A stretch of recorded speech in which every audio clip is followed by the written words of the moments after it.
Hello viewers, একটা নকল চেনের হদিশ খুঁজতে গিয়ে পুলিশ জানতে পারে একটি ভয়ঙ্কর কিশোর গ্যাংয়ের ব্যাপারে, যাদের কাজে কিনা স্কুল পড়ুয়া মেয়েদেরকে ভাসিয়ে তাদের সঙ্গে গোপন ভিডিও বানানো আর এরপরে তাদেরকে ব্ল্যাকমেল করা। কিন্তু এখানে টুইস্ট হলো, কেনই বা সেই কিশোর গ্যাংয়ের সদস্যরা শুধুমাত্র পুলিশ অফিসারদের মেয়েদেরকেই টার্গেট করে, নাকি এর পেছনে লুকিয়ে রয়েছে গভীর কোনো রহস্য? এমনই একটি রিভেঞ্জমূলক সিনেমা নিয়ে হাজির হয়েছি আমরা, যেটি কিনা সম্প্রতি মুক্তি পেয়েছে। সিনেমার নাম হলো অফিসার্স অন ডিউটি। শুরু থেকে শেষ পর্যন্ত দেখলে সিনেমাটি আপনার মাথা ঘুরিয়ে দেবে। তাহলে চলুন বেশি দেরি না করে শুরু থেকে শুরু করা যাক। সিনেমার শুরুটা হয় বেঙ্গালুরুর পুলিশ কোয়ার্টার থেকে। সেখানে জোসেফ নামের একটি পুলিশ অফিসার কাগজে কিছু একটা লিখছিল, আর এরপরে সে ফ্যানের সাথে ঝুলিয়ে রাখা একটি ফাঁসির দড়িতে গিয়ে ঝুলে পড়ে। আর এরপরে আমরা জোসেফের বাড়িতে কিছু ইয়াং ছেলে মেয়েকে দেখতে পাই, যারা কিনা জোসেফের এই দৃশ্যটা খুব মনোযোগ দিয়ে দেখছিল আর এনজয় করছিল। কিন্তু এই ছেলে মেয়েগুলোকে কেনই বা তারা জোসেফের এমন দৃশ্য মনোযোগ দিয়ে দেখছিল, একটু পরেই আমরা সেই সবকিছুই জানতে পারবো। আর এরপরে সিন কাট হয়ে আমাদের 8 মাস পরে দেখানো হয়, যেখানে কিনা হারি নামের একটা অফিসার ডিএসপি থেকে ডিমোনেট হয়ে সিআইএ জয়েন করতে এসেছে পুলিশ স্টেশনে, যার কারণে থানায় থাকা সমস্ত পুলিশ অফিসাররা পুলিশ স্টেশনটিকে খুব গুছিয়ে রাখে। ঠিক তখনই হুট করে সেখানে একটি বাস এসে দাঁড়ায়। অফিসার এসে বাসের কন্ট্রাক্টরকে বলে, কি হয়েছে, এখানে কেন গাড়ি থামালে? কন্ট্রাক্টর তখন বলে, আসলে স্যার, আমাদের বাসে একটা বৃদ্ধ মহিলা রয়েছে। সে অভিযোগ করছে পেছনের সিটে থাকা 2 মহিলা নাকি তার সোনার চেন চুরি করেছে, কিন্তু ওই 2 মহিলা কিছুতেই মানতে চাইছে না যে তারা চুরি করেছে। আর এরপরে পুলিশ অফিসারগুলো ওই 2 মহিলার পার্স চেক করতে থাকে, কিন্তু তারা সোনার চেন কোথাও পায় না। পুলিশ অফিসারটি বাসের ভেতরে গিয়ে সবার উদ্দেশ্যে বলে, দেখো, আমি আবারও বলছি, তোমাদের মধ্যে কেউ যদি ওই আন্টির চেন চুরি করে থাকো, এখনই ফেরত দিয়ে দাও। আমি বলছি কোনো কেস লাগবে না, কিন্তু তবুও এখানে কেউই স্বীকার করে না ওই আন্টির মালা কে চুরি করেছে। আর অন্যদিকে ওই বৃদ্ধ আন্টি ওই 2 মহিলাকে বারবার বলতে থাকে, তোরাই আমার চেন চুরি করেছিস, তোরা একটা শয়তান মহিলা। আর ঠিক তখনই সেখানে হারি নামের সেই সিআই চলে আসে। হারি এখানে এসে দেখে পুলিশ স্টেশনে বেশ শোরগোল পড়েছে। হারি তখন জিজ্ঞেস করে, কি হয়েছে, এখানে এত মানুষজন কেন? হারিকে তখন ওই আন্টি সব ঘটনাই খুলে বলে। তখন হারি বলে, এখানে একটাও মেয়ে কনস্টেবল কেন নেই? তখন সেখানে থাকা অন্য পুলিশ অফিসার বলে, এখানে মহিলা কনস্টেবল ছিল, কিন্তু তাদের মধ্যে একজন ম্যাটারনিটি লিভে গেছে আর আরেকজন নাকি ট্রেনিং এ গেছে। হারি তখন বলে, লেডি অফিসার নেই বলে তোমরা ভেবেছো তোমাদের কেউ চেক করবে না? তোমরা ভুল ভাবছো। ভালোই ভালোই বলছি, চেনটা ফেরত দিয়ে দাও। কিন্তু এখানে ওই 2 জন মহিলা হারির সঙ্গেই তর্কাতর্কি করতে শুরু করে। সেখানে থাকা একটি মহিলা বলে, আরে আমরা তো দিয়ে দিয়েছি আমাদের ব্যাগ চেক করার জন্য, আপনার যদি ইচ্ছে হয় তাহলে আপনি আবারও ব্যাগ চেক করে দেখতে পারেন। এইটা শুনে হারি ভীষণ ক্ষেপে যায়, আর সে ওই মহিলার চুলের মুঠি ধরে তাকে বলে, জলদি জলদি চেন বের কর, নইলে তোর খবর করে ছাড়বো। আপনি এটা ঠিক করছেন না, কিন্তু আমি প্রেগনেন্ট। এটা শুনে হারি তখন ওই মহিলার পেটেই লাথি মারে। এটা দেখে ওই মহিলার সঙ্গে থাকা আরেকটি মহিলা বলে, স্যার প্লিজ মারপিট করবেন না, আমি এখনই চেন ফেরত দিয়ে দিচ্ছি। তার মানে এখানে ওই বুড়ো আন্টিটি একদম ঠিক বলছিল। হারি নিজের অফিসে বসে আছে, তখনই একজন পুলিশ অফিসার ভয় পেতে পেতে আসে আর বলে, স্যার, আমার মেয়ের MBBS এ অ্যাডমিশন হয়ে গেছে, এই নিন মিষ্টি। ওই পুলিশটি তখন বলে, এখন আমরা কি করব স্যার? ওই 2 মহিলার উপরে কি FIR করে দেব? হারি তখন বলে, বেচারি বুড়ি আন্টিকে কেনই বা বারবার কোর্ট কাছারির ঝামেলায় ফেলতে চাইছো? চেন তো পাওয়া গেছে, তাই না? ছেড়ে দাও ওই 2 মহিলাকে। তখন এই কথা শুনে ওই পুলিশটি বলে, আপনি তো ওই মহিলার পেটে মেরেছেন, যদি সত্যিই ওই মহিলা প্রেগনেন্ট হয় আর যদি এমন তেমন কিছু হয়ে যায়, আমাদের চাকরিটাই সংকটে চলে আসবে। হারি তখন রেগে গিয়ে বলে, আমার চাকরির চিন্তা তোমাকে করতে হবে না। এরপর আমরা দেখতে পাই ওই পুলিশটি একটি জায়গায় গিয়ে ডিএসপি সাহুলকে সবকিছু খুলে বলে। ঠিক তখনই সেখানে সাহুলের বউ আসে আর তাকে জিজ্ঞেস করে, কি হয়েছে, এত টেনশন কেন করছো? সাহুল তখন বলে, এত মাস পর হারি এখানে ডিউটি জয়েন করলো, আর আসতে না আসতে সে উল্টাপাল্টা কাজ করতে শুরু করেছে। আসলে এখানে হারি আর সাহুল খুব ভালো বন্ধু। যেহেতু হারির এখানে ডিমোশন হয়ে গেছে, তাই এখন হারিকে সাহুলের কথা মতোই চলতে হবে। আর এরপর সিন কাট হলে আমরা দেখি হারিকে তার বউ গীতা ফোন করেছে আর জিজ্ঞেস করছে, আপনি ঠিকমতো পৌঁছে গেছেন তো? হ্যারি তখন বলে, হ্যাঁ আমি ঠিকমতো পৌঁছেও গেছি আর ডিউটিতেও জয়েন করেছি। তুমি নীলাকে ঠিকমতো কলেজে পৌঁছে দিয়েছো তো? কিন্তু গীতা এই প্রশ্নের উত্তর না দিয়ে জিজ্ঞেস করে, আপনি কি আপনার মেডিসিন সময় মতো নিয়েছেন?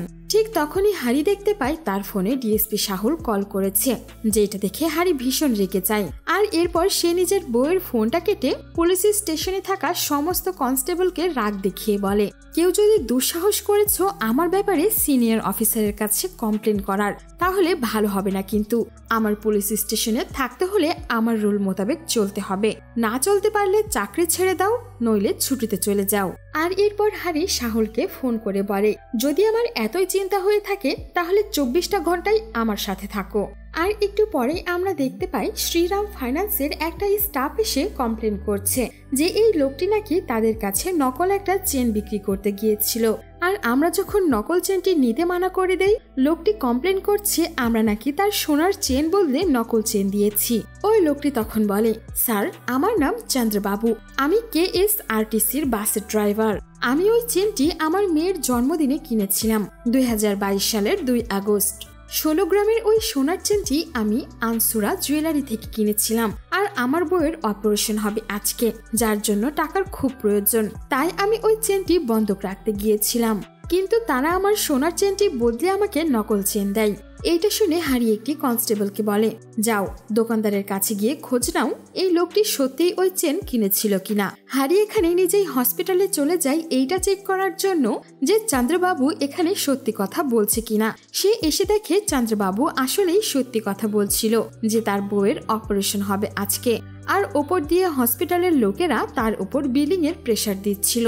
হ্যারি তখন বলে, আপনি ওনাকে কয়েকদিন সময় দিন, উনি আপনাদের টাকা সব শোধ করে দেবে।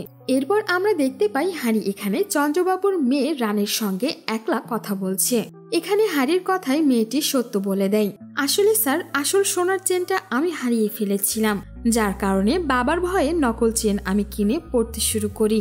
হ্যারি তখন বলে, আমার সঙ্গে দ্বিতীয়বার চালাকি করার চেষ্টা করবে না। যদি তুমি সত্যি নকল সোনার চেন পড়তে, তাহলে নিশ্চয়ই তুমি তোমার বাবাকে সেটা বন্ধক রাখার জন্য পাঠাতে না। তার উপরে ধোঁকাধাড়ির কেসও হতে পারে, বুঝতে পেরেছ? রানী তখন এখানে ভয় পেয়ে সব সত্যি বলে। সে বলে, আসলে স্যার আমার একটা বয়ফ্রেন্ড ছিল, আর সে আমাদের প্রাইভেট মোমেন্টের ভিডিও বানিয়ে আমাকে ব্ল্যাকমেল করছিল। রানী এখানে সব ঘটনা বলতেই যাবে, তখনই রানীর মাকে অপারেশনের জন্য ওটিতে নিয়ে যাওয়া হচ্ছিল। আর নিজের মেয়েকে একলা পুলিশ অফিসারের সঙ্গে কথা বলতে দেখে রানীর মা বেশ ভয় পায় আর বলে, তুই এখানে কি করছিস, আমার সঙ্গে আয়। আর তখন সেই মেয়েটি তার মায়ের সঙ্গেই চলে যায়। হ্যারি তখন চন্দ্রবাবুকে বলে, অপারেশন শেষ হলে তোমার মেয়েকে নিয়ে পুলিশ স্টেশনে এসো। এরপর হ্যারি ওই চেনের ছবি তুলে তার টিম মেম্বারদের কাছে পাঠিয়ে দেয় আর বলে, খোঁজ নাও শহরের কোনো দোকানে এই ধরনের চেন বিক্রি হয়েছে বা বন্ধক রাখা হয়েছে কিনা, সব ডিটেলস আমাকে জানাও। সবার প্রথমে পুলিশ আনুসওয়ারা জুয়েলারি শপে যায় আর তাদেরকে জিজ্ঞেস করে চন্দ্রবাবু এই চেনটি নিয়েছিল কিনা। সেখানে ওই দোকানদার বলে, হ্যাঁ চন্দ্রবাবু 2022 সালের 2 আগস্ট এই চেনটি কিনেছিল। এরপর আমরা দেখি পুলিশ অফিসাররা শহরের প্রত্যেকটি জুয়েলারি শপে গিয়ে খোঁজ নিচ্ছে যে এমন ধরনের চেন কেউ বিক্রি করতে এসেছিল কিনা বা কেউ বন্ধক দিয়েছে কিনা। খোঁজ নিতে নিতে তারা জানতে পারে এই দোকানে এমন 3টি চেন বন্ধক রাখা হয়েছে। প্রথমে যে মেয়েটি এটা বন্ধক রেখেছিল তার নাম হলো হেমা। সে একটি শপিং মলে কাজ করে, যার কারণে পুলিশ অফিসাররা সেই শপিং মলে যায়। কিন্তু তারা জানতে পারে হেমা হলিডে কাটানোর জন্য হিমাচলে গিয়েছে। এখানে হেমার ফোনও লাগছিল না, যার কারণে হেমা যখন ফিরে আসবে তখনই এই কেস আগে বাড়বে। আর এই সমস্ত কথা অফিসার প্রবীণ এবং অ্যান্থনি হ্যারিকে বলে দেয়। এখানে প্রবীণ এসে হ্যারিকে বলে, 2 নম্বর চেনটা জোসেফ নামের একজন লোক কিনেছিল। এখানে ইন্টারেস্টিং কথা হচ্ছে, জোসেফ একজন কর্ণাটকার পুলিশ অফিসার ছিল, যাকে কিনা আমরা সিনেমার শুরুতেই দেখেছিলাম ফ্যানের সঙ্গে ঝুলে হত্যা করতে। হ্যারি তখন সরাসরি জোসেফের বাড়িতে চলে যায় তার বউ এবং মেয়ের সঙ্গে কথা বলতে। হ্যারি সেখানে জোসেফের বউকে চেন দেখিয়ে বলে, আপনারা কি এই চেনটিকে চেনেন? জোসেফের বউ তখন বলে, আরে হ্যাঁ, এটা তো আমার মেয়ে এঞ্জেলের চেন।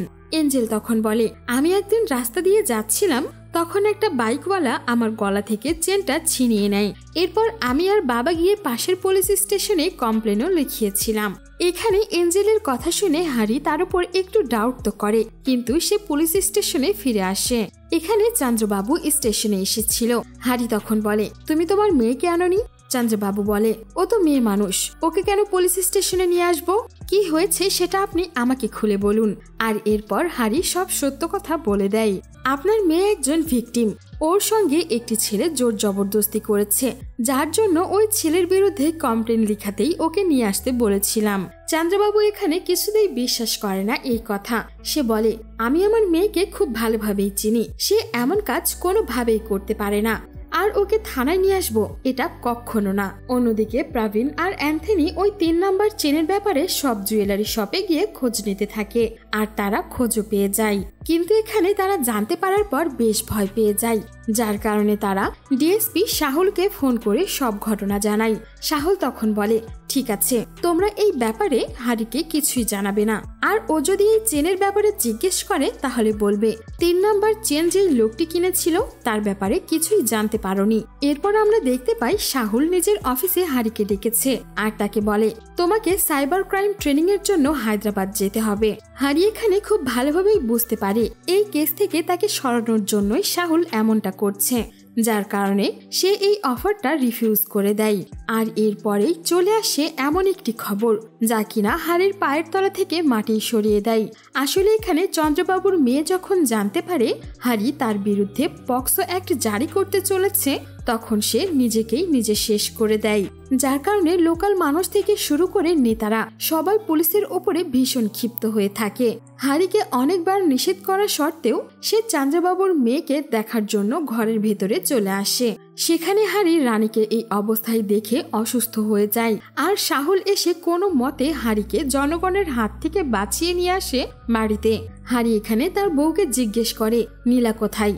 গীতা তখন বলে, সেই স্কুল থেকে এসে অনেক টায়ার্ড হয়ে গিয়েছিল, তাই সে ঘুমিয়ে পড়েছে। কিন্তু হ্যারি দৌড়ে গিয়ে রুমে যায় নিজের মেয়েকে খুঁজতে, কিন্তু সেখানে সে শুধুমাত্র তার ছোট মেয়েকেই পায়। হ্যারি এইটা দেখে গীতার গলা চেপে ধরে বলে, আমার মেয়ে কোথায়? তাকে দেখে রাখতে পারোনি? নিজের বাবা মায়ের এমন ঝগড়া দেখে গীতার ছোট মেয়ে কান্না করতে থাকে, আর তখনই গীতার রেগে গিয়ে হ্যারির কলার চেপে ধরে বলে, তুমি তোমার মেয়েকে মেরে ফেলেছ। এইটা শুনে হ্যারি বিশ্বাসই করতে পারে না, আর ঠিক তখনই বড় মেয়ের সঙ্গে কাটানো মুহূর্তগুলো হ্যারির মনে হতে থাকে, আর তখনই হ্যারি বেহুশ হয়ে যায়। আসলে এখানে চলছেটা কি সেটা আপনারা একটু পরেই জানতে পারবেন। এখানেই সিনেমা চলে যায় ফ্ল্যাশব্যাকে। হ্যারি শ্যাম নামের একটি ছেলের পিছু করছিল। এখানে স্যামকে হ্যারি ধরেও ফেলে, কারণ এএসআই থমাসের মেয়ে এই স্যামের জন্যই নিজেকে শেষ করে দিয়েছিল। জিজ্ঞাসাবাদ করার পর তারা জানতে পারে স্যাম এখানে থমাসের মেয়ের সঙ্গে মিথ্যা ভালোবাসার নাটক করেছিল, তাকে নেশা করানো পাউডার খাইয়ে তার সঙ্গে গোপন ভিডিও বানিয়েছিল। আর এই সব কিছু সে এই জন্যই করেছিল কারণ বেশ কয়েক বছর আগে থমাস তার ওপর পক্সো কেস করেছিল, যেটার বদলা নেওয়ার জন্যই থমাসের মেয়ের সঙ্গে স্যাম এখানে এমনটা করেছিল। এখানে হ্যারি যখন স্যামের ল্যাপটপ চেক করছিল, সেখানে থমাসের মেয়ের সাথে সাথে আরো অনেক মেয়ের গোপন ভিডিও ছিল, আর তারই মধ্যে হ্যারি নিজের মেয়েরও গোপন ভিডিও দেখতে পায়। এইটা দেখার পর হ্যারি যেন রেগেই পাগল হয়ে যায়। স্যাম তখন বলে, একবার আমাকে জেল থেকে বের হতে দে, এরপর গিয়ে তোর মেয়ের ভিডিওটা সোশ্যাল মিডিয়ায় ফাঁস করে দেব। তোমরা কি ভেবেছ আমার ল্যাপটপ নিয়ে নিয়েছো বলে কি আমার কাছে আর ভিডিও নেই? এর অনেকগুলো কপি আমি সেফ জায়গায় রেখে দিয়েছি। এইসব কথা শুনে হ্যারি এখানে এসে রেগেমেগে স্যামকে অনেক মারতে থাকে। সে এখানে স্যামকে এমন ভাবে মারতে থাকে যে একটা সময় স্যাম মারাই যায়। এখানে সমস্ত পুলিশ অফিসার হ্যারিকে থামানোর চেষ্টা করে। সাহুল এদিকে ফোন করে গীতাকে সমস্ত ঘটনা খুলে বলে, আর গীতা নিজের মেয়ে নীলাকে যখন এই সবকিছু নিয়ে জিজ্ঞেস করে, তখন নীলাও সমস্ত কথা কাঁদতে কাঁদতে বলে দেয় যে হ্যাঁ মা, এই সমস্ত ঘটনাই সত্যি, কিন্তু বিশ্বাস করো তারা আমার সঙ্গে যা কিছু করেছে নেশার ঘোরে করেছে, আমার তো সবকিছু মনেও নেই। আর একটু পরেই হারি বাড়িতে চলে আসে। সে রেগেমেগে বারবার নীলাকে বাইরে থেকে ডাকতে থাকে। গীতা এখানে হারিকে অনেক বোঝানোর চেষ্টা করে, কিন্তু হারি উল্টো গীতার সঙ্গে লড়াই করতে শুরু করে যে তুমি নিজের মেয়েকে দেখে রাখতে পারোনি, কি করে সে এমনটা করলো। গীতা তবুও হারিকে অনেক বোঝানোর চেষ্টা করে ও ইচ্ছে করে কিছুই করেনি, ওর থেকে ভুল হয়ে গেছে। হারি বারবার জোরে জোরে দরজা ধাক্কাচ্ছিল আর নীলাকে ডাকছিল। রেগেমেগে হারি এখানে দরজায় ভেঙে দেয় আর ভেতরে ঢুকতেই সে নিজের ভালোবাসার মেয়েটিকে দেখে ফ্যানের সঙ্গে ঝুলতে, যেটা দেখে হারি সেখানেই অজ্ঞান হয়ে যায়। আর এখানেই আমরা বুঝতে পারি কেন চন্দ্রবাবুর মেয়েকে ওই অবস্থায় দেখে হারি সেখানে বেহুশ হয়ে গিয়েছিল। তখনই হারির নিজের মেয়ের এই মৃত্যুর ট্রমাটাও মনে হয়ে গিয়েছিল।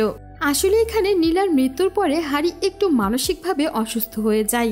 মানসিক অসুস্থতার কারণেই হারি এখানে ভুলে গিয়েছিল যে নীলা অনেকদিন আগেই এই পৃথিবী থেকে চলে গেছে। আর অন্যদিকে আমরা দেখতে পাই চন্দ্রবাবু নিজের মেয়ের মৃত্যুতে অনেক শোকাহত। সে মিডিয়ার সামনে এমন বয়ান দেয় যে তার মেয়ের মৃত্যুর জন্য দায়ী ইন্সপেক্টর হারি। সে চায় হারির যেন উপযুক্ত শাস্তি হয়। এরপর আমরা দেখতে পাই গীতা এখানে হারির কাছ থেকে ডিভোর্স চাইছে, কারণ সে মনে করে সে যদি হারির সঙ্গে আর থাকে তাহলে হয়তো সে নিজের বড় মেয়ের মতো ছোট মেয়েকেও হারিয়ে ফেলবে। এরপর হারি এখানে থমাসের বাড়িতে যায়, কারণ তার মনে পড়েছিল সে যে স্যামকে মেরেছিল তার মৃত্যুর দায় থমাস নিজের ঘাড়ে নিয়েছিল, যেটারই সাজা সে কেটেছে। হারি এখানে জিজ্ঞেস করে তুমি কেন আমার অপরাধের দায় নিজের ঘাড়ে নিয়ে সাজা কাটতে চাইছো। থমাস বলে সেদিন যদি আপনি তাকে না মারতেন হয়তো আমি মেরে ফেলতাম। না জানে ওই বদমাসটার জন্য কত মেয়ের জীবন নষ্ট হয়েছে। এরপর আমরা দেখতে পাই শাহুল এসে হারিকে বলে তুমি কেন থমাসের সঙ্গে দেখা করতে গিয়েছিলে? তুমি কি মনে করেছো তোমাকে বাঁচানোর জন্য আমরা থমাসকে বলি চড়িয়েছি? এমনটা কিছুই নয়, সে ইচ্ছে করে তোমার অপরাধ নিজের ঘাড়ে নিয়েছে। থমাস যদি এমনটা না করতো হয়তো সবারই চাকরি চলে যেত। এরপর আমরা দেখতে পাই রাত্রেবেলা থমাসের বাড়িতে কিছু ছেলে মেয়ে এসেছে। তারা থমাসের বউকে বলে আন্টি আমরা এলসার ফ্রেন্ড।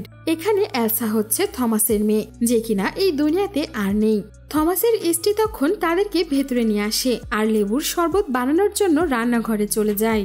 থমাস এখানে বসে ছেলে মেয়েগুলোর সঙ্গে কথা বলতে থাকে। এখানে তাদের গ্রুপে সেলিন আর অ্যানা নামের 2টি মেয়ে ছিল, আর এখানে সত্যা, ক্রিস্টি আর লেন নামের 3টি ছেলেও ছিল। সেখানে তারা থমাসকে বলে 12তে তারা এলসার সঙ্গে পড়তো আর এখন তারা বেঙ্গালুরুতে মেডিসিন নিয়ে পড়াশোনা করছে। এখানে তারা বলে এলসার শেষ কার্যে তারা আসতে পারেনি, এই জন্যই এখন তাদের সঙ্গে দেখা করতে এসেছে। এখানে আমরা দেখতে পাই সেলিন আর অ্যানা থমাসের বউকে সাহায্য করার জন্য রান্নাঘরে আসে আর নিজেরাই লেবুর শরবত বানিয়ে সবাইকে খেতে দেয়। কিন্তু অন্যদিকে থমাস এদের উপরে সন্দেহ করে যে এত রাতে তারা কেনই বা এলসার জন্য আমাদের বাড়িতে আসবে, যার জন্য থমাস এখানে 12th পাস করার সময় যেই ফটো ছিল সেই ফটো দেখিয়ে তাদেরকে জিজ্ঞেস করে এই টিচারের নাম কি বলতো, আর তোমরা এখানে এই ফটোতে কেন নেই? তখনই এখানে তারা বুঝতে পারে তাদের খেল খতম। সেখানে থাকা একটি ছেলে বলে এখন আমি আপনাকে একটা ছবি দেখাচ্ছি। তখন তারা স্যামের ছবি দেখায় আর বলে এটা হলো আমাদের বন্ধু স্যাম, যাকে কেনা তুমি মেরে ফেলেছ। আমরা অপেক্ষা করছিলাম কবে তুই জেল থেকে বের হবি। তুমি স্যামকে মেরেছ কারণ সে তোমার মেয়ের সঙ্গে খারাপ কাজ করেছে, তাই না? কিন্তু সে তো একা ছিল না, আমরাও তার সাথে ছিলাম। আমরা 3 জনও এলসার মজার উঠেছিলাম। আর এখানে সেলেনা থমাসের মেয়ের খারাপ ভিডিওটি থমাসকে দেখাচ্ছিল। এখানে তারা পুরো ভিডিও দেখার আগেই থমাস আর তার বউয়ের নাক দিয়ে রক্ত বের হচ্ছিল, যার কারণেই মরার আগে থমাসের বউ এইটা তাদেরকে বলে দেয় যে তোমাদের বন্ধুকে আমার স্বামী নয় সিআই হারি মেরেছিল। আর এরপর তারা থমাসের ফোন বের করে হারির নাম্বার নেয় আর সেখানে প্রোফাইল পিকচার হিসেবে হারির ছবি ছিল, যার কারণে তারা নিজেদের পরের শিকার হারিকেই বানায়। আর এর পরের দিনই এখানে থমাসের বাড়িতে পুলিশ ইনভেস্টিগেশনের জন্য হাজির হয়। সবাই মনে করে থমাস আর তার বউ আত্মহত্যা করেছে, কারণ এখানে তাদের বাড়ির দরজা ভেতর থেকেই বন্ধ ছিল। কিন্তু হারি এটা কিছুতেই মেনে নেয় না। হারি এখানে শাহুলকে এসে বলে আমি তো গতকালকেই তাদের সঙ্গে দেখা করে গেলাম, তাদের হাবভাব দেখে তো মনে হলো না যে তারা এমন কিছু করবে। আর বাড়ির দরজা ভেতর থেকে বন্ধ হয়েছে তো কি, ওপরের ব্যালকনির দরজা তো খোলা রয়েছে। আর ওপর দিয়ে তারা যেই গ্লাসের লেবুর শরবত খেয়েছিল সেখানে তাদের ফিঙ্গারপ্রিন্টও নেই। তারা যখন লেবুর শরবত খাচ্ছিল নিশ্চয়ই তো গ্লাস ধরেছিল, তাহলে কেন তাদের ফিঙ্গারপ্রিন্ট নেই? তার মানে এখানে অপরাধীরা নিজেদের ফিঙ্গারপ্রিন্ট মেটাতে গিয়ে এই দুইজনের গ্লাস থেকে তাদের ফিঙ্গারপ্রিন্টও মিটিয়ে দিয়েছে। হারি এখানে এটাও বলে, আর তারা তো এই বাড়িতে দুইজন থাকতো, তাহলে রান্নাঘরে 2টা গ্লাস বাদে আরো 5টি গ্লাস কি করছিল? আর ডাস্টবিনে অনেকগুলো লেবুর খোসা পড়েছিল। দুইজন মানুষের জন্য লেবুর শরবত বানাতে তো একটা লেবুই যথেষ্ট। নিশ্চয়ই তাদের বাড়িতে কেউ এসেছিল আর লেবুর শরবতের ভেতরে বিষ দিয়েই তাদেরকে মেরেছে। হারি বলে, তারা মারা যাবার সময় সেখানে তাদের মেয়ের ছবি নয় বরঞ্চ গ্রুপ ছবি রয়েছে। আর এরপর আমরা দেখতে পাই হারি দেখা করতে যায় এঞ্জেলের সঙ্গে। হারি এখানে এঞ্জেলকে বলে, তুমি বলেছিল একটি বাইকওয়ালা তোমার চেন টান দিয়ে খুলে নিয়েছে, আর যদি এমনটাই হতো তাহলে চেনটা তো ছিঁড়ে যেত আর সেটাকে ঠিক করার জন্যও পাঠানো হতো, কিন্তু চেনটা তো একদম ঠিক আছে। এই কথা শুনে এঞ্জেল অনেক ভয় পেয়ে যায় আর তার কাছে সত্য বলা ছাড়া আর কোনো রাস্তাই থাকে না। সে বলে, আসলে সত্যা নামের একটি ছেলেকে আমি অনেক ভালোবেসে ফেলেছিলাম, কিন্তু সে আমাকে নেশা করিয়ে আমার সঙ্গে খারাপ কাজ করে, আর হয়তো সেই এই চেনটা চুরি করেছিল। আর এরপর আমি আমার বাবাকেও বলেছিলাম এটা চুরি হয়ে গেছে। হারি বলে, সত্যার সম্পর্কে আমাকে সবকিছু বলো, কিন্তু এঞ্জেল এখানে বলে, সত্যা আমাকে নিজের সম্পর্কে যা কিছু বলেছে সবকিছুই মিথ্যে ছিল। আর অন্যদিকে আমরা দেখতে পাই সেই মলে কাজ করা হেমাও এবার ভ্যাকেশন কাটিয়ে বাড়িতে এসেছে। পুলিশ তার কাছে গিয়ে চেন দেখিয়ে জিজ্ঞেস করে, সত্যি করে বলো তো এই চেনটা তুমি কোথায় পেয়েছো? হেমা তখন বলে, আসলে মলের ট্রায়াল রুমে আমি রক্তমাখানো একটি মেয়ের কাপড় দেখতে পাই, সেখান থেকেই আমি এই চেনটা পেয়েছিলাম। এখানে পুলিশরা যখন সিসিটিভি ক্যামেরা চেক করে তখন সেই ক্যামেরায় আনাকে দেখতে পাওয়া যায়। সেখানে পুলিশ এটাও দেখতে পায় মলের ম্যানেজারের সঙ্গে অ্যানা কিছু কথা বলছিল, যার কারণে হারি এসে ম্যানেজারকে জিজ্ঞাসাবাদ করতে শুরু করে। মলের ম্যানেজার তখন বলে, স্যার এটা তো আনা, তার সঙ্গে আমার বেঙ্গালুরুতে দেখা হয়েছিল, আমরা অনেক ঘুরেছি একসঙ্গে, পার্টিও করেছি, কিন্তু সেদিন যখন তাকে মলে দেখে আমি কথা বললাম সে আমাকে চিনতেই পারলো না। এখানে ম্যানেজারের সঙ্গে কথা বলার পর হারি যখন বাড়িতে যাচ্ছিল তখন সেই লিফটের ভেতরে আমরা সত্যা এবং ক্রিস্টিকেও দেখতে পাই, তারা কিনা হারির ওপর নজর রেখেছিল, কিন্তু এখানে হারি তাদেরকে কোনোদিনও দেখেনি, যার কারণে বুঝতেও পারে না। এখানে তারা এটাও জানতে পারে যে আনাকে পুলিশরা চিনে ফেলেছে, যার কারণে তারা তার বন্ধুদেরকে বলে কেরালা ছেড়ে বেঙ্গালুরুতে চলে যেতে। সেলিন এইটা শুনে অনেক রেগে যায় আর বলে, স্যাম আমার বয়ফ্রেন্ড ছিল আর তার বদলা আমার চাই, তোমার যদি আনার এতই চিন্তা হয়ে থাকে তাহলে তাকে কোলে তুলে নিয়ে চলে যাও। এখানে ক্রিস্টি আর সত্যা সেলিনকে অনেক বোঝানোর চেষ্টা করে, আমরা তো হারির কাছ থেকে বদলা নেবই, কিন্তু তার সাথে সাথে আমাদের আরো মানুষদের কাছ থেকে বদলা নিতে হবে। অন্যদিকে আমরা দেখি এসপি হারিকে ডেকেছে আর জিজ্ঞেস করে থমাসের মৃত্যুর ব্যাপারে কি কি জানতে পারা গেছে। হারি তখন বলে, থমাস আর কর্ণাটকার জোসেফের মধ্যে আমরা মৃত্যুর একটা প্যাটার্ন দেখতে পেয়েছি, সেখানে আমাদেরকে এটা দেখানো হয়েছে যে তারা নিজেরাই নিজেকে শেষ করেছে, কিন্তু আসল কাহিনী এটা নয়। জোসেফের মেয়ে অ্যাঞ্জেলো একটি সত্যা নামের ছেলেকে অনেক ভালোবাসতো, আর সেই সত্যা ভালোবাসার নাটক করে অ্যাঞ্জেলকে গোপন ভিডিও দেখিয়ে ব্ল্যাকমেল করে। আমার তো মনে হয় ওই গোপন ভিডিও দেখিয়ে ব্ল্যাকমেল করিয়ে জোসেফকে মারা হয়েছে। অন্যদিকে শ্যাম তো মারাই গেছে, আর মলে ওই আনা নামের মেয়েটির কাছ থেকে অ্যাঞ্জেলের চেন পাওয়া, এটা বোঝাই যাচ্ছে যে এটা একজনের কাজ নয়, কোনো গ্রুপ মিলে এই সব কিছু করছে। আমার মতে এদের সবার কানেকশন বেঙ্গালুরুতে রয়েছে, তাই আমি সেখানে গিয়ে একবার দেখতে চাই। হারি এখানে তার টিমকে নিয়ে বেঙ্গালুরু চলে যায়, আর সেখানে থাকা লোকাল পুলিশের সাহায্যে সে জোসেফের মৃত্যুর ওপর থেকে পর্দা সরাতে চায়। জোসেফের সেই কোয়ার্টারেও হারি যায়। এরপর আমরা দেখতে পাই অ্যানা আর তার বন্ধুরা একটি ক্লাবে ইয়াং মেয়েদেরকে সেই নেশার পদার্থগুলো সাপ্লাই করছে। আর অ্যানা যখন পার্টি করতে এসেছিল তখন পুলিশরা তাকে দেখে চিনতে পারে। আসলে এখানে মলের ম্যানেজার আগেই বলে দিয়েছিল যে সে অ্যানার সঙ্গে কোন ক্লাবে দেখা করেছিল, যার কারণে পুলিশ আগে থেকেই সেই ক্লাবের সামনে অ্যানার জন্য অপেক্ষা করছিল। হ্যারি এখানে নিজের ডিজিটাল ওয়াচ অ্যানার গাড়িতে রেখে দেয়, কারণ অ্যানা যদি তাদের হাত থেকে পালিয়েও বেঁচে যায় তাহলে সেই ডিজিটাল ওয়াচের সাহায্যে তারা অ্যানাকে ট্র্যাক করতে পারবে। কিন্তু এদিকে অ্যানা থমাসের বাড়িতে হ্যারির ছবি দেখেছিল, যার কারণে সে হ্যারিকে দেখেই চিনতে পারে আর ভয়ে নিজের গাড়ি নিয়ে পালিয়ে যায়। পালিয়ে যাওয়ার সময় অ্যানা তার বন্ধুদেরকেও হ্যারির কথা জানিয়ে দেয়। অ্যানার বন্ধুরা মনে করে পুলিশরা হয়তোবা অ্যানার ফোন ট্রেস করছে, যার কারণে সে অ্যানাকে বলে ফোন ফেলে দিতে আর নিজের এরিয়ায় চলে আসতে। কিন্তু একটা সময় গিয়ে হ্যারি লক্ষ্য করে অ্যানার গাড়ি আর নড়াচড়া করছে না, আর গাড়িটি 150 মিটারের ভেতরেই ছিল। তাই হ্যারি আর তার টিম মেম্বাররা পায়ে হেঁটেই অ্যানাকে খোঁজার চেষ্টা করে, আর হুট করেই হ্যারির পেছন থেকে অ্যানা গাড়ি নিয়ে বেরিয়ে পড়ে যাতে সে হ্যারিকে টক্কর মেরে ফেলতে পারে। কিন্তু হ্যারিকে মারতে গিয়ে অ্যানা এখানে নিজেই শেষ হয়ে যায়, কারণ একটি ট্রাকের সঙ্গে তার গাড়ির ধাক্কা লেগে যায়। আর অ্যানার মৃত্যুর খবর পেয়ে তার বন্ধুরা যেন পাগল হয়ে ওঠে, তারা যে কোনো মূল্যে হ্যারিকে এবার শেষ করতে চায়। হ্যারি এখানে অ্যানার বডিটি একটি লোকাল হাসপাতালে রেখে দেয় আর ডাক্তারকে বলে কেউ যদি একে দেখতে আসে তাহলে সবার আগে আমাকে ইনফর্ম করবেন। হ্যারি এখানে চলেই যাবে, ঠিক তখনই আমরা দেখি অ্যানার বন্ধুরা তাকে দেখার জন্য মর্গে এসেছে। আর ওই ডাক্তারটি যখন এটা দেখে ফেলে তখন সে তাড়াহুড়ো করে হ্যারিকে ফোন করে, কিন্তু সেখানে থাকা অ্যানার একটি বন্ধু ডাক্তারটির ফোন নিয়ে নেয়। আর হ্যারি যখন দেখে ডাক্তার মিস কল মেরেছে সে বুঝতে পারে কিছু একটা গড়বড় হচ্ছে, যার কারণে সে দৌড়ে চলে আসে মর্গে। এখানে এদের সঙ্গে হ্যারির অনেক মারপিট হয় আর সুযোগ বুঝে ডাক্তারটি সেখানে থাকা অ্যালার্ম বাজিয়ে দেয়। আর এটা দেখে ক্রিস্টি আর তার বন্ধুরা সেখান থেকে পালিয়ে চলে যায়। আর অন্যদিকে ডাক্তার আর হ্যারির একটু চিকিৎসার প্রয়োজন হয়, কারণ তারা মারামারির সময় বেশ আহত হয়েছিল। ডাক্তারটি যখন একটু সুস্থ হয় তখন সে হ্যারিকে বলে এই ছেলেগুলোকে আমি চিনি, তারা 1 নম্বরের নেশারু, এরা স্টুডেন্টদের নেশা সাপ্লাই করত আর এদের নেশা ছড়ানোর জন্য এই হাসপাতালেই তাদেরকে ভর্তি করানো হয়েছিল। কিন্তু সেই সময় যখন নেশা ছড়ানো হচ্ছিল তখন যেন তারা নেশা করতে না পেরে পাগলই হয়ে যাচ্ছিল। এখানে হ্যারি অ্যানার ফিঙ্গারপ্রিন্ট দিয়ে তার আগের করা ক্রাইমের ডিটেলস বের করে। আর অন্যদিকে তারা এটাও জানতে পারে জোসেফ অ্যানা আর তার 2 বন্ধুকেও অ্যারেস্ট করেছিল, কারণ তাদের কাছে নেশা করার পাউডার পাওয়া গিয়েছিল।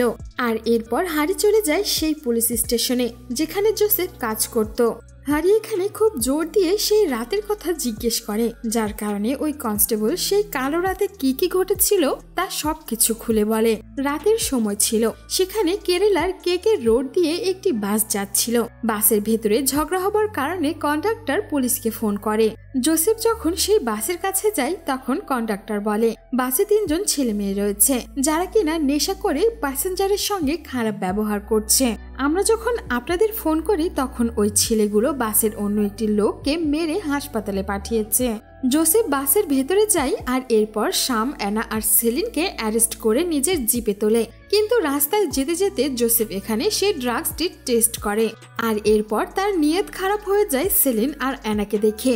জোসেফ তখন ড্রাইভারকে বলে জঙ্গলের ভেতরে গাড়ি থামাতে, আর সে স্যামকে গাড়ির ভেতরে রেখেই অ্যানা আর সেলিনকে বাইরে নিয়ে চলে যায়।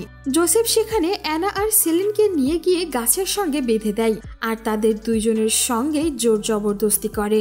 কনস্টেবল এখানে জোসেফকে থামানোর চেষ্টা করলেও জোসেফ তার উপরেই ক্ষেপে যায়, যার জন্য নিজের চোখের সামনে এত বড় অন্যায় হতে দেখেও সে কিছুই বলে না। এই ঘটনা জানার পর হ্যারি কেরালাতে এসে এসপি কে সবকিছু খুলে বলে। হ্যারি বলে এই ঘটনার পরে তারা জোসেফের মেয়েকে নিজেদের শিকার বানায় আর জোসেফকে বাধ্য করে মরার জন্য। এসপি তখন বলে তারা যদি এই সবকিছু বদলা নেওয়ার জন্যই করছে তাহলে নিশ্চয়ই চন্দ্রবাবুর মেয়েকেও তারা বদলা নেওয়ার জন্যই ব্যবহার করেছে। এটা শুনে হ্যারি তখন চন্দ্রবাবুকে পুলিশ স্টেশনে ডাকে আর সেখানে শ্যাম, আনা আর সেলিনের ছবি দেখিয়ে জিজ্ঞেস করে তাদেরকে চেনে কিনা। চন্দ্রবাবু এখানে তাদের দেখেই চিনতে পারে আর সিন আবারও ফ্ল্যাশব্যাকে চলে যায়। চন্দ্রবাবু এখানে ওই বাসের ড্রাইভার ছিল, সে তখন বসে বসে নিজের মেয়ের সঙ্গে কথা বলছিল আর এরপর সে শুনতে পায় বাসের ভেতরে একটা ঝামেলা হচ্ছে। কি হচ্ছে দেখার জন্য সে যখন যায় তখন জানতে পারে যে 3 জন ছেলে মেয়ে জনসম্মুখেই নেশা করছে। চন্দ্রবাবু এখানে ব্যাগ দেখতে চাইলে তারা কিছুতেই ব্যাগ দেখায় না আর তারা রেগেমেগে চন্দ্রবাবুকে অনেক মারধর করে। আর এরপরেই চন্দ্রবাবুই পুলিশ স্টেশনে ফোন করেছিল। আর এর পরের ঘটনা তো আপনারা একটু আগেই দেখলেন। এসপি তখন বলে সেই রাতের বদলা নেওয়ার জন্য তারা আপনার মেয়েকে টার্গেট করে আর তার অশ্লীল ভিডিও বানিয়ে তাকে বাধ্য করে নিজের হাতেই নিজেকে শেষ করতে। কিন্তু এখানে চন্দ্রবাবু বিশ্বাসই করতে চায় না। সে বারবার হারিকেই নিজের মেয়ের মৃত্যুর জন্য দায়ী করতে থাকে। সে বলে আপনারা হারিকে বাঁচানোর জন্যই সব করছেন তাই না? আর ওই ঘটনা তো অনেক বছর হয়ে গেছে, তারা কেনই বা এখন আমার জীবনে এসে আমার মেয়েকে টার্গেট করবে? এরপর আমরা দেখতে পাই সাহুলের সঙ্গে হারি নিজের স্ত্রী গীতার সঙ্গে দেখা করতে এসেছে। গীতা এখানে হারিকে দেখিয়ে বলে তুমি যাই করো না কেন আমি তোমার সঙ্গে আর থাকতে চাই না। সাহুল তখন বলে এটা ওই বিষয় নয়, তুমি আগে এই তিনজনকে দেখো তো তাদের চিনতে পারো কিনা। গীতা ছবি দেখেই তাদেরকে চিনতে পারে আর বলে হ্যাঁ আমি এদের চিনি। সিন এবার চলে যায় ফ্ল্যাশব্যাকে। একদিন রাতে গীতা তার মেয়ে নীলাকে নিয়ে KSRTC বাসে করে বেঙ্গালুরুতে যাচ্ছিল। তখনই নীলা পেছন ফিরে দেখে একটি কাপল বাসের ভেতরেই চুম্মাচাটি করছে। নীলা নিজের মাকেও এই ঘটনা দেখায়। তখন গীতা নীলাকে বকাঝকা করে আর বলে সেদিকে যেন সে না তাকায়। কিন্তু নিজের মায়ের মানা না শুনে নীলা বারবার ওই কাপলদেরকেই দেখছিল। আর এইটা যখন গীতা লক্ষ্য করে তখন সে ভীষণ রেগে যায়। গীতা লক্ষ্য করে সেখানে থাকা তিনজন নেশা করছিল। আর গীতা উঠে গিয়ে তাদেরকে বলে পাবলিক প্লেসে কেন এসব করছো? আর এইটা শুনে স্যাম, সেলিন আর অ্যানা গীতার সঙ্গে লড়াই করতে শুরু করে। আর তখনই বাসের লোকজন ড্রাইভারকে ডাকে, মানে চন্দ্রবাবুকে। আর এরপর যে কি হয়েছিল সেটা তো আমরা আগেই দেখলাম। আর এরপর হারি সমস্ত কিছু বুঝতে পারে যে সেই দিন যাদের যাদের কারণে তাদেরকে অ্যারেস্ট হতে হয়েছিল তারা এক এক করে তাদের সবার কাছ থেকে বদলা নিচ্ছে। সাহুল এখানে গীতাকে বলতে চায় যে ওই ঘটনার জন্যই তারা সবাই মিলে তাদের মেয়ে নীলাকে টার্গেট করে। কিন্তু হারি তাকে থামিয়ে দিয়ে বলে আমি চাই না আমার মতো গীতাও কোনো গিল্ট নিয়ে বাঁচুক, যে তার জন্যই এই সব কিছু হয়েছে। আর আজকে গীতা আর হারির ডিভোর্স হয়ে যায়। আর গীতা নিজের ছোট মেয়েকে নিয়ে বাপের বাড়ি চলে যায়। তখনই একটি পুলিশ অফিসার হারিকে ফোন করে বলে অ্যানার ফোনে ডায়াল করা যে শেষ নাম্বার ছিল সেটা ছিল ক্রিস্টির, যেটা কিনা 15 মিনিট আগে চন্দ্রবাবুর বাড়ির আশেপাশে অ্যাক্টিভ ছিল।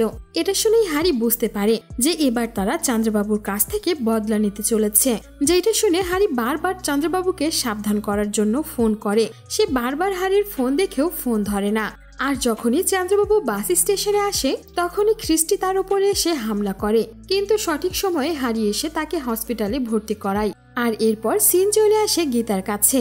গীতার বাড়িতে তার বাবা আর সার্ভেন্ট ছাড়া কেউ নেই। এখানে গীতার ছোট মেয়ে মিনু বাড়ির সার্ভেন্ট আর কুকুরের সঙ্গে খেলা করছিল।